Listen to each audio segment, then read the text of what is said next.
warahmatullahi wabarakatuh. Alhamdulillah pada pagi hari ini kita semua dalam keadaan sehat walafiat.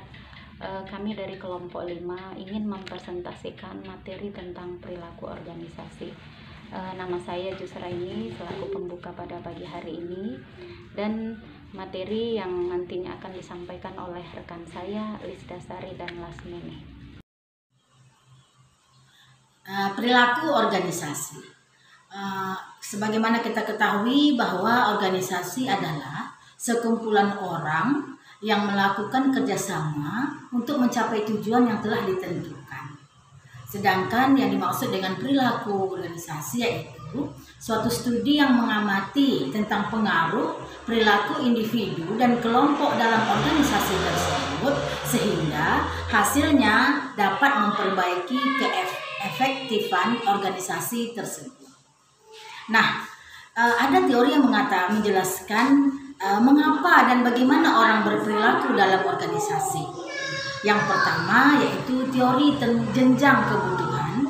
Yang kedua, teori motivasi pencapaian. Nah, yang dimaksud dengan teori jenjang kebutuhan di sini yaitu teori yang menjelaskan bahwa sistem pengendalian manajemen harus didasarkan pada kebutuhan manusia yang terkoordinasi sesuai dengan tujuan organisasi. Nah, teori yang kedua yaitu teori motivasi pencapaian, yaitu teori yang menekankan pada perilaku atasan atau manajer dalam perannya berorganisasi. Nah, yang ketiga, mari kita lihat apa itu teori organisasi. Ada dua teori organisasi, yaitu yang pertama, teori organisasi yang berorientasi ke dalam, dan yang kedua, teori organisasi yang berorientasi ke luar.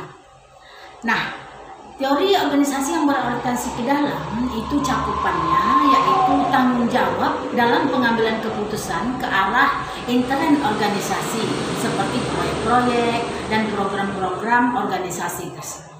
Nah, sedangkan teori organisasi yang berorientasi keluar yaitu cakupan yang berorientasi eksternal, artinya lingkungan sekitar organisasi tersebut. Tipe organisasi. Yang pertama, organisasi fungsional. Penekanan lebih ditekankan kepada manajer yang sangat harus bertanggung jawab terhadap suatu fungsi tertentu. Yang kedua, organisasi divisi. Dalam organisasi ini, manajer harus bertanggung jawab terhadap hampir keseluruhan fungsi dalam proses produksi. Yang ketiga, organisasi matriks. Para manajer bertanggung jawab penuh atas profitabilitas dari lini produk organisasi tersebut. Kemudian, perilaku manajemen. Konsep fundamental. Para anggota organisasi harus mengetahui dengan baik apa sebenarnya yang diinginkan oleh manajemen. Persepsi tujuan. Para manajer operasional harus benar-benar mengetahui apa tujuan organisasi. Motivasi, misalnya kenaikan gaji, promosi, pujian, dan lain-lainnya.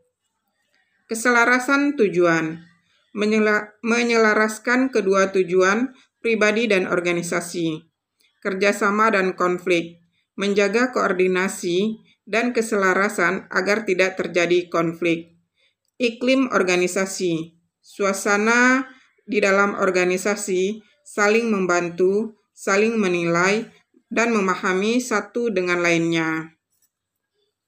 Fungsi kontroler, menyiapkan laporan kepada pihak pemerintah serta pihak-pihak luar lainnya, mempersiapkan pengembalian pajak, melakukan analisa terhadap laporan prestasi keuangan, melakukan analisa serta menafsirkan laporan-laporan tersebut, menggunakan prosedur pemeriksaan intern dan pengendalian akuntansi, memastikan validitas informasi, melakukan pengembangan kepada orang-orang yang ia pimpin, serta mengadakan manajemen kas, asuransi, serta kegiatan lainnya.